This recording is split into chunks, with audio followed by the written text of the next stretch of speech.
Qué raro que se siente estar frente a la cámara como después de... que ya van 2 meses, creo que 2 meses, ¿no?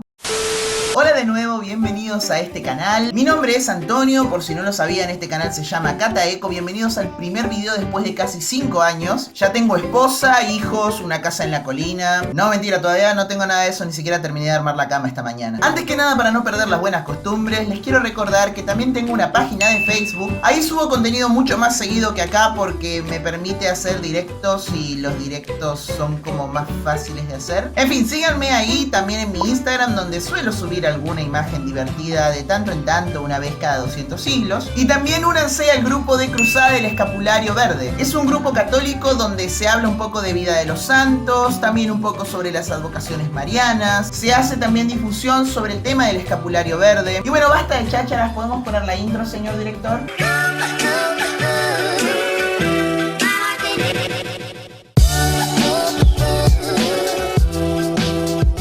El Papa. Y no estoy hablando de un tubérculo que se corta en pedacitos para freírlo y acompañar una hamburguesa, o que se hierve para después pisarlo y poder acompañar una milanesa. ¿Por qué siempre tengo que relacionar todo con comida?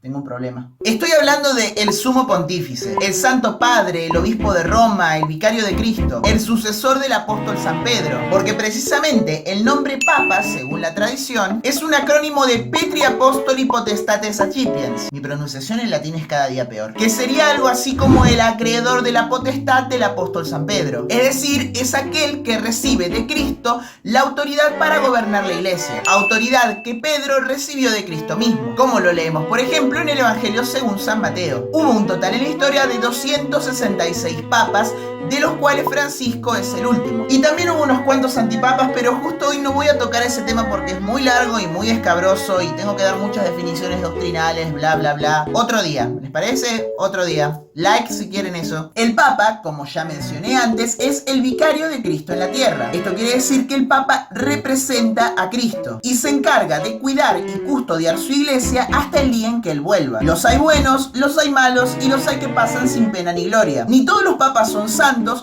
ni todos los papas son castigos de Dios hacia su iglesia. Sí, ya sé que es un poco fuerte decir que hubo papas que fueron castigos para la iglesia, pero hubo tiempos muy malos en la iglesia. Pero por bueno o malo que sea un papa, todos tienen algo en común. Además de que ocupan hace ya varios siglos la sede petrina, y es que poseen la prerrogativa, el regalo infuso del Espíritu Santo, de la infalibilidad pontificia. Sí, señores, de esto se trata el video. ¿Por qué se pensaban que era el título? El Concilio Vaticano I, en su última sesión antes de ser abruptamente interrumpido, publicó la Declaración Dogmática Pastora Aeternus, donde se dio a conocer el dogma de la infalibilidad papal. Y para no faltar a la verdad y que crean que estoy intentando inventarme algo de lo que voy a decir a continuación, les voy a leer exactamente lo que dice ese documento. El Romano Pontífice, cuando habla ex cátedra, esto es, cuando en el ejercicio de su oficio como pastor y maestro de todos los cristianos, en virtud de su suprema autoridad apostólica, define una doctrina de fe o costumbres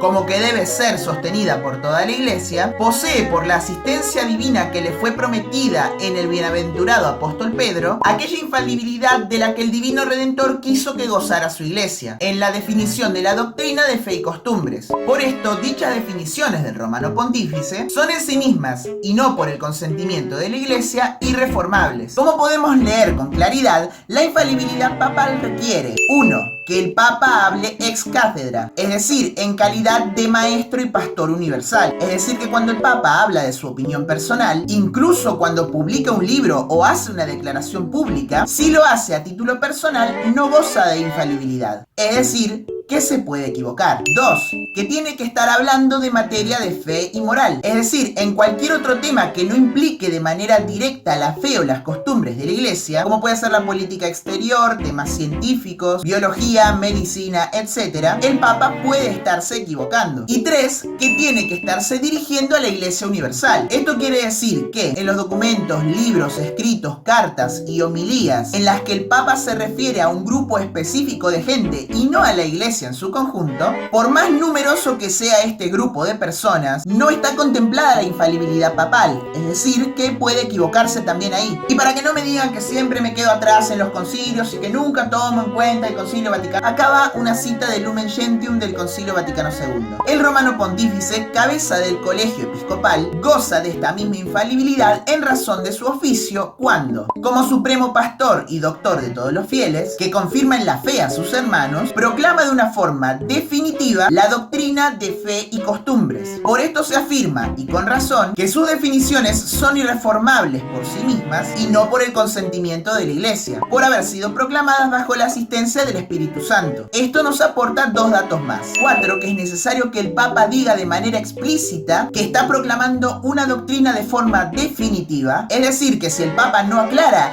que eso que está diciendo en ese momento es a partir de ese momento definitivo, entonces no está hablando ex cátedra, no está hablando con la asistencia del Espíritu Santo y por lo tanto no es infalible, se puede equivocar. Y 5. Que las definiciones hechas ex cátedra por un papa son por sí mismas definitivas. Y aclaro esto porque no puede ocurrir que un papa un día diga un dogma y al día siguiente otro papa diferente venga y cambie ese dogma, ya que el predecesor es tan infalible como el sucesor. De hacerlo, una de dos cosas: o el papa que desdice a su antecesor es en realidad un impostor, es decir, no es verdaderamente un papa, porque no está siendo un guía legítimo de los cristianos y no está salvaguardando la fe, o en su defecto, en realidad el papa no está haciendo una definición dogmática y por lo tanto puede equivocarse porque no está asistido por el Espíritu Santo. Como en toda doctrina que es relativamente nueva, aunque el Concilio Vaticano I pasó hace mucho tiempo, hay mucha confusión, la hubo en su momento y la sigue habiendo hoy en día, sobre en qué contexto el papa puede o no equivocarse y en qué momentos la infalibilidad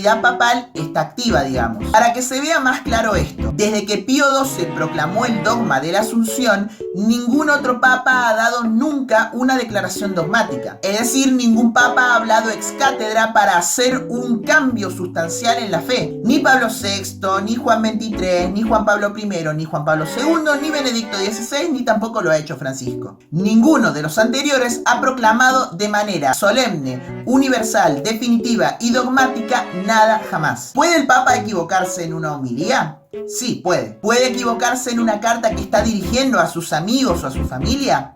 Sí, también puede. ¿Puede equivocarse mientras da una entrevista o una nota a la radio? ¿O si publica un libro sobre cualquier tema? Sí, ¿por qué no podría equivocarse? ¿Puede equivocarse cuando da sus opiniones sobre política, ciencia, economía, filosofía, cualquiera de esas cosas? Por supuesto que sí. Y seguramente lo habrá hecho. Y eso bajo ningún tipo de circunstancia lo deslegitima como papa. Y para finalizar, me voy a permitir citar el Catecismo de San Pío X al respecto del dogma de la infalibilidad. No sé si se nota, pero me gusta mucho la verdad del Catecismo de San Pío X, que en su numeral 200 dice lo siguiente: el papa es infalible solo, énfasis en el solo, cuando en calidad de pastor y maestro de todos los cristianos, en virtud de su suprema y apostólica autoridad, define que una doctrina acerca de la fe o de las morales debe ser abrazada por la Iglesia Universal. En fin, espero que les haya gustado mucho este video. Si quieren que hable sobre los antipapas, qué fueron y cómo reconocer un antipapa, denme like y dejen su comentario acá abajo. Síganme en mis redes sociales, también tengo un Instagram, aunque no lo uso mucho, y este es mi Facebook, en donde sí hago bastantes directos, así que pueden seguirme ahí si quieren. Y eso sería todo, gracias por ver este video, nos vemos muy pronto, un abrazo muy grande, Ave María y adelante.